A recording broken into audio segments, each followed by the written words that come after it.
Y nos acercamos a la festividad de Purim, que nos recuerda cómo en la Persia antigua un malvado y sus seguidores quisieron exterminar a la comunidad judía residente ahí.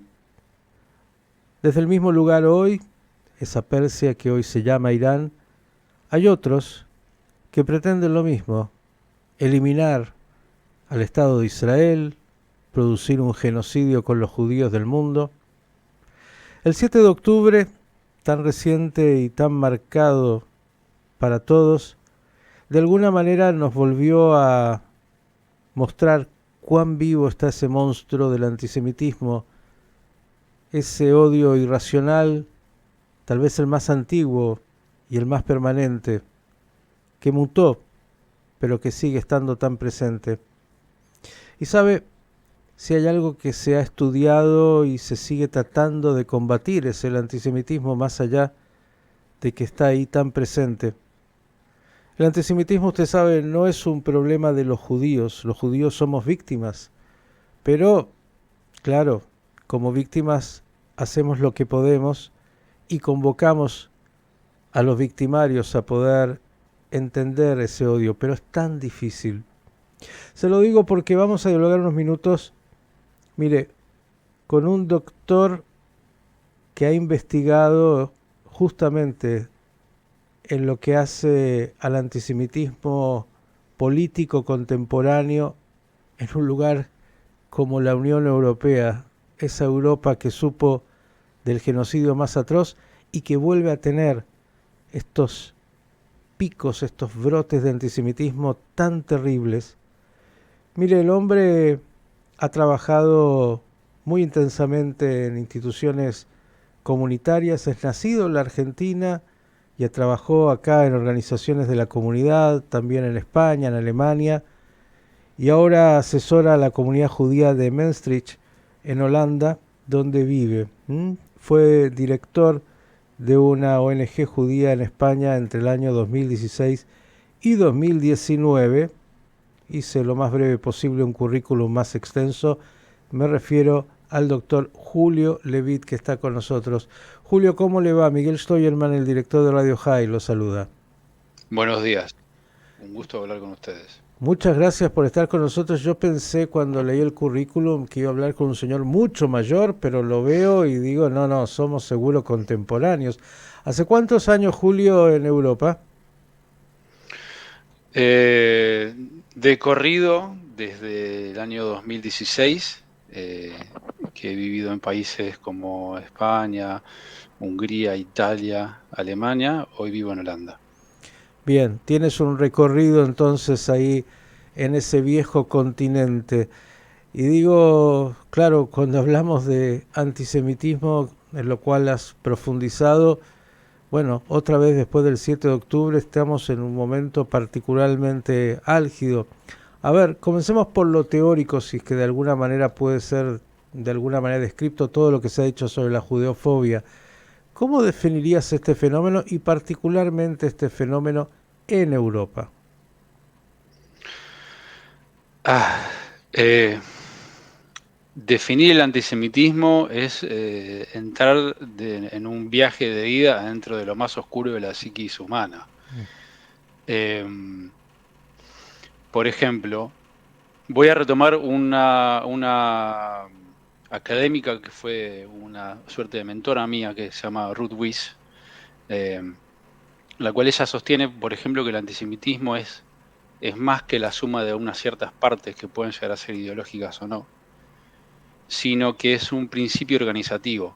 Es un principio organizativo eh, a las cuales las ideologías, cuando están en crisis, cualquiera fueran, si fuese extrema izquierda, extrema derecha y la misma radical, es un principio organizativo a las cuales estas ideologías recurren cuando se encuentran en crisis y el antisemitismo es un elemento que sirve a sus agendas, ya sea esas agendas como lo han sido en el pasado, comunista, fascista, panárabe, hoy sirve a ciertas agendas que pueden llegar a estar o no inmersas dentro del, entre comillas, progresismo. Eh, pero el antisemitismo en realidad es algo que va más allá. Recuerdo, por ejemplo, el filósofo alemán Heidegger, Ujú. el gran existencialista que era miembro del partido nazi.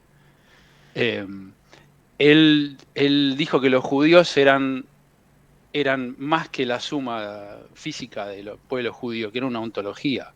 El judío condensa todo lo malo que existe en el mundo. Toda la maldad, todo lo mal que está en la historia en el mundo es el judío. Y el antisemitismo es eso, es, es más que allá que la suma de las partes políticas, ideológicas, de los agentes individuales que puedan tener, de las malas, como se dice en inglés, bad apples, Ujú. que puedan llegar a tener algún o mal punto de vista. Es una ontología, es una ideología circular, es una metafísica y que tiene una explicación para todo, porque el antisemitismo es, de hecho, la conspiración más exitosa de la historia. Qué definición importante y a la vez lo que has planteado nos habla de algo, por lo tanto, tan complejo en términos de, bueno, va más allá de los aspectos puntuales, racionales, está en casi la metafísica y hablaste de los momentos de crisis. Claro, la humanidad en crisis y rápidamente se apela a encontrar a esos culpables que son una entelequia, que va más allá, como dijiste, de la demografía real o de las realidades donde los judíos actuamos, ¿no? El antisemitismo sí tiene algo que se repite y se seguirá repitiendo, es la absoluta irracionalidad que lo reviste.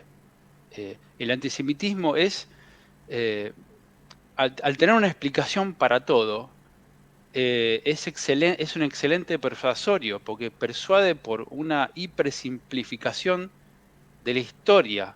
Y como no está asociada a ningún tipo de lógica, quiero decir, a ningún tipo de raciocinio, seduce, porque produce un placer al producir igualdad en supuestamente los oprimidos, y genera una serie de ideas fijas que son, que son inamovibles, y estas ideas fijas que terminan gestionando la paranoia social. Ujú. Julio, yo tenía un maestro que me decía, nunca intentes confrontar lo racional con lo irracional porque es imposible, son dos idiomas. Y claro, digo, como un estudioso del fenómeno del antisemitismo, y has dicho lo irracional, ¿cómo se hace? Porque nosotros los judíos, bueno, finalmente lo sufrimos y el mundo también termina sufriendo porque como dijo muy bien Simón Wiesenthal, lo que comienza con los judíos nunca termina en los judíos, pero parecería que en esa irracionalidad incluso, bueno, tampoco hay un elemento que diga, a ver, chequeemos la historia, veamos los hechos, está ahí y vamos adelante. Y el 7 de octubre, digo, volvió a, bueno, eso que estaba ahí siempre, a darle una nueva dimensión. ¿Cómo estás, sobre todo en Europa, donde vemos situaciones realmente muy preocupantes, viendo y monitoreando lo que está aconteciendo? Bueno, has referenciado algo que es el quid de todo esto, ¿no? El antisemitismo no empieza con los judíos y no termina con los judíos. Pero yo voy a ir un peldaño más. Eh, Hay una razón por la cual los judíos estamos en la centralidad de la historia, en la centralidad de la política, en la centralidad de la filosofía, si se quiere. Nosotros no somos los que nos pusimos ahí voluntariamente, sino que así esto es el quid del antisemitismo, que la proyección de la minoría minoritaria como chivo expiatorio sigue siendo político, social, económicamente rentable. ¿Qué es lo que tenemos que hacer nosotros como comunidad global? Porque los judíos somos una comunidad global y Israel es el Estado que nos representa globalmente. ¿Qué es lo que tenemos que hacer, lo que deberíamos hacer nosotros, en mi criterio? Es un camino que va que tiene dos vías, dos sendas. Uno, el cual es señalar y perseguir sin ninguna tregua a todos y cada uno de los agentes antisemitas, aquellos que quieren dañarnos físicamente, socialmente, filosóficamente, aquellos agentes que sean individuales, grupales, pertenezcan a un grupo, perseguirlos económica, social, legal, reputacionalmente, incluso aquellos que están revestidos por una suerte de aura de naividad, de ignorancia, y hacerles saber y entender, por las buenas, por las medias y por las malas, de que el antisemitismo no sale barato. El antisemitismo sale caro. Eso por un lado. Y por otro lado es, como dijimos recién, como comunidad global que somos los judíos, enmendar un craso estratégico error que hemos cometido nosotros a partir de la guerra de los 6 días, la guerra de Yom Kippur, que fueron una muy, muy cerca de la otra. Y el error que cometimos nosotros como comunidad global fue dejar que los hechos hablen por nosotros mismos, dejar que los hechos hablen por sí mismos. Ningún progresista en la década de 60, 70, 80, incluso principios de los 90, jamás podría haber pensado de que la causa palestina era un sumum de derechos humanos, feminista, LGTBI. Nadie creía esto. La estrategia que nosotros tomamos fue decir, bueno, vamos a dejar que los locos griten, total, nadie los va a escuchar. Y lo que terminó ocurriendo es que dejamos que se cumpla la profecía de Joseph Goebbels, que mienten y terminaron creyéndolos a ellos. Entonces, cada cosa que sale, cada intento de Hasbara, ¿no?, de diplomacia judía, es inmediatamente encontrado con un descreimiento por parte de cualquier institucionalidad hoy por hoy. Entonces,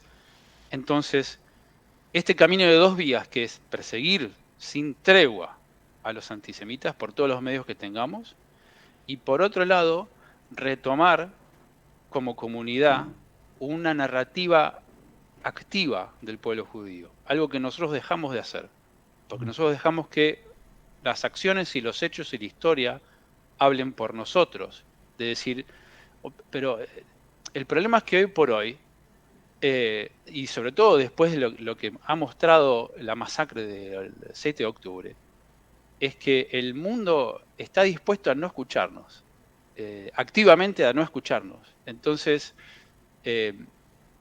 no es que tenemos que remontarnos, no, pero esto ha sucedido en la guerra de los 6 días, esto fue lo que sucedió en... La pregunta que hay, muchas obviamente, si alguna vez nos escuchó, digo, porque recuerdo bien un cuento de Efraim Kishon, este brillante escritor israelí, que decía, ¿cuándo el mundo va a amar a los judíos? Decía, cuando los judíos estemos en un museo, es decir, no exista ningún judío, aunque incluso en lugares donde no hay judíos el antisemitismo está ahí presente. Digo, a lo que has dicho en esto del análisis de cómo canaliza toda crisis finalmente encontrando en el antisemitismo, que en Europa además, vamos a ir un poquito a lo que estás viviendo ahí, claro, fue arraigado, digámoslo, por una iglesia que tiene una enorme responsabilidad, aunque comenzó antes incluso. Si uno ve el texto bíblico, ya sabe que cuando salimos de Egipto ya vino uno por atrás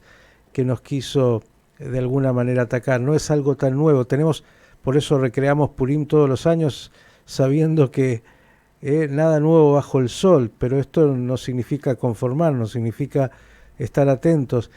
En Europa hoy está este antisemitismo que se entremezcla entre ese panarabismo, esa presencia de los migrantes musulmanes que han invadido, voy a decir así, como decía Oriana Fallaci, en la Europa, la Eurabia.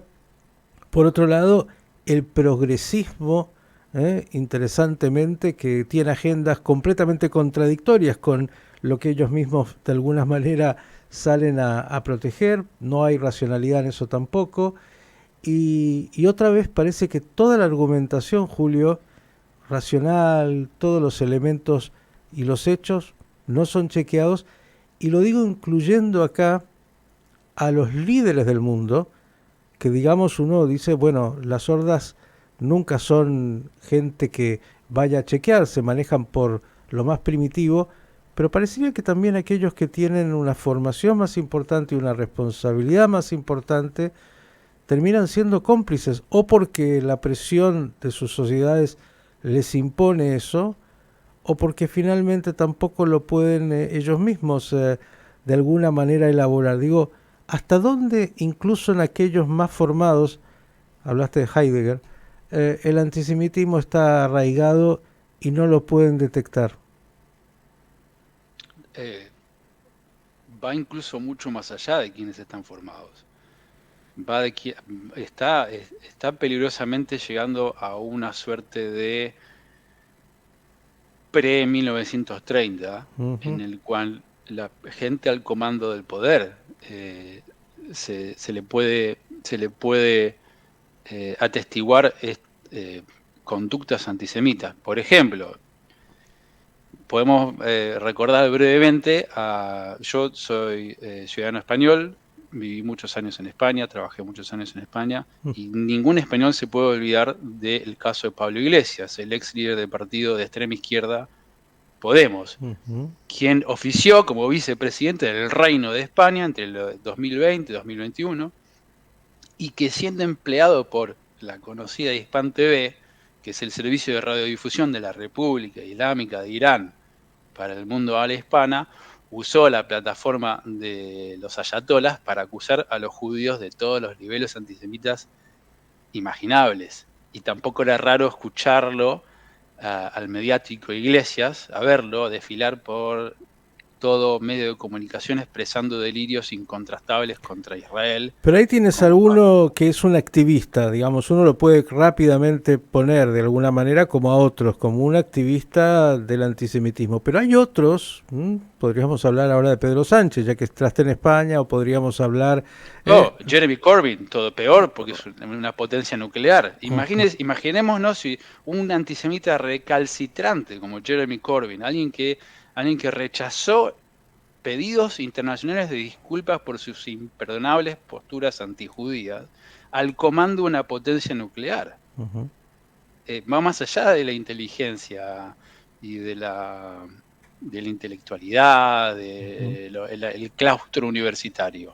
¿Cómo puede ser que tenemos líderes que aspiran a las potencias globales de poder que estén tan lobotomizados como las juventudes hitlerianas lo estaban, Me gustó eso. justificándose en argumentos, de nuevo, como si la historia entre 1948 hasta el día de hoy nunca hubiese existido? Ujú. E ¿Cómo Israel, es?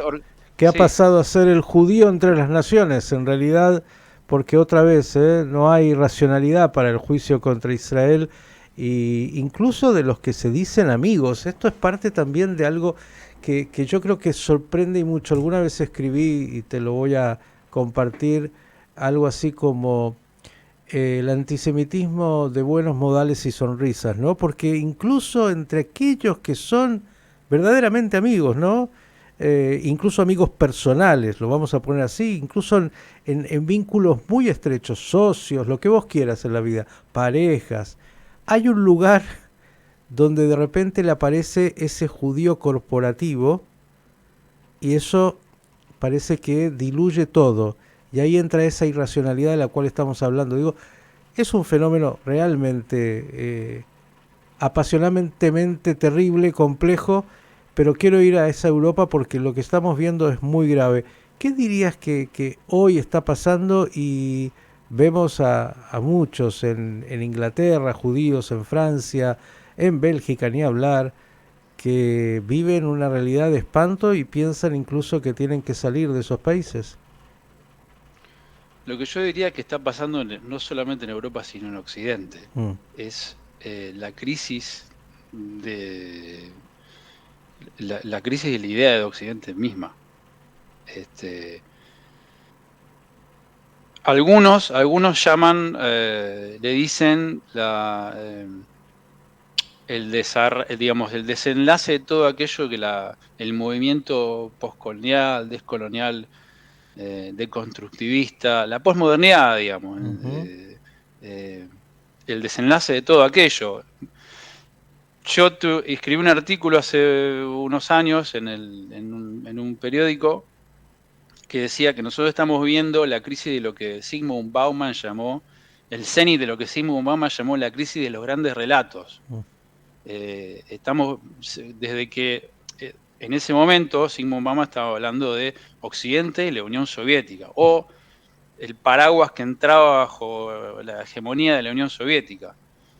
Pero es una correlación a lo que vivimos el día de hoy. La narrativa occidental, al no poder dar explicación y dar solución, digamos, a respuestas a las crisis sociales, es la puerta de entrada al antisemitismo. ¿Qué paradoja entre tantas que uno podría de alguna manera pensar que, bueno, esto que estás diciendo, la crisis de Occidente, que no puede dar respuesta frente a los totalitarismos sobre todo, y por otro lado, justamente esos países totalitarios, mencionaste Rusia, podríamos hablar de muchos más, que dependen de ese jerarca y de su voluntad, es decir, si el jerarca de turno de alguna manera le da a los judíos cierta protección, están relativamente tranquilos, y si no, claro, pueden ser directamente, como en la vieja época, a través de pogroms o lo que sea, bueno, perseguidos, eliminados y tanto, pero el occidente que se dice pensante, libre y todo lo que creíamos, parecería que no tiene ninguna capacidad de poder entender la fenomenología y darse cuenta incluso, como fue en Europa, que a través de la matanza y la persecución a los judíos terminaron suicidándose ellos mismos, matándose millones y también ellos siendo parte de esta enorme realidad. Tal vez para cerrar hoy, porque vamos a seguirlo, Julio, es un tema que desgraciadamente, como decía al principio, ¿no? Los judíos somos víctimas y por eso tenemos una sensibilidad necesaria, sino, pero también hay muchos judíos que han caído en algo que me gustaría tal vez tocar con vos, que es esto de, como el monstruo es tan grande y tanto dicen que soy feo y soy malo y soy el que conspiro y el que manejo el mundo, que o me lo creo o me termino odiando a mí mismo porque no sé qué hacer. El fenómeno del auto-odio y de cierta complicidad con el asesino. Bueno, esto pasa por no tener lo que acabo de decir, esto pasa por no ser activos en una narrativa judía, en no construir nosotros mismos una narrativa de nosotros mismos. No dejamos, haber dejado de la narrativa canónica para los religiosos, la narrativa sionista desde que hasta la confección del Estado de Israel, y no seguir más allá activamente con una narrativa activa del pueblo judío como pueblo. Porque los judíos somos un pueblo que tiene una cultura, comida, cine, religión, y también tiene su filosofía, tiene su historia y tiene su narrativa. Entonces yo lo que creo que tanto es así como para combatir el antisemitismo, como para tener una presencia de pueblo activa. Me gusta mucho esta frase que es como una cúpula de hierro narrativa, ¿no? Aquellos que, sobre todo con el tema del antisemitismo, funciona esta idea de aquellos que han hecho defensa personal me van a entender. Esto que en Krav Maga se llama bursting, que es defender y atacar al mismo tiempo, que está presente en todos los sistemas de defensa en el ejército israelí, etc.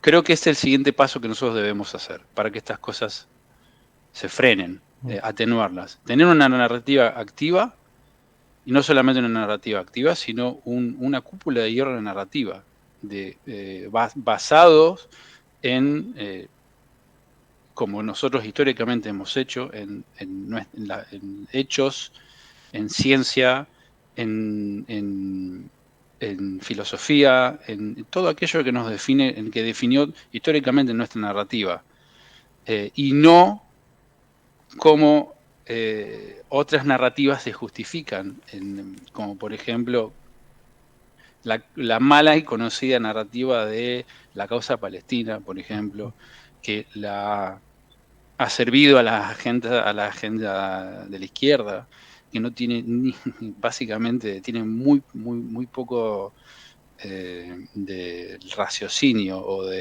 tiene muy poco Tienen algo en común, de, tienen algo en común. tienen algo en común, sí, lo que tienen El en común es el antisemitismo, deseo, es la pulsión. el antisemitismo de lo que estamos Bueno, hablando, querido es Julio. el adversario que no te desea el bien. 3500 años por lo menos de este flagelo, de esta realidad donde el antisemitismo está presente y siempre resurge y resurge y resurge, por lo cual no tengo duda que vas a tener mucha tarea para seguir haciendo y te vamos a seguir convocando para pensar, para tratar de estar alertas y para construir esa necesaria narrativa con todo lo que ello implica. Julio, gracias y mejores noticias pronto. Esperemos que este pico y esta crisis que vive el mundo y que vive Occidente y que otra vez los judíos estamos ahí, siempre en el centro, aunque no tenga ningún tipo de racionalidad desde ningún lugar, bueno, pase y tengamos la capacidad de reaccionar para estar haciendo esto que has dicho. Por un lado, nuestra narrativa y por otro lado, combatir lo que hay que combatir. Gracias y hasta la próxima. Igualmente, Hag Sameach. Igualmente, Purim Sameach. El doctor Julio Levitt. Cuántas cosas que da para pensar. Yo creo que es imprescindible que pensemos sobre este flagelo presente y que vuelve y vuelve. No, no es un capricho de los judíos, Sepa usted porque hay, sin duda, discriminación, pero nunca una tan persistente y tan asesina.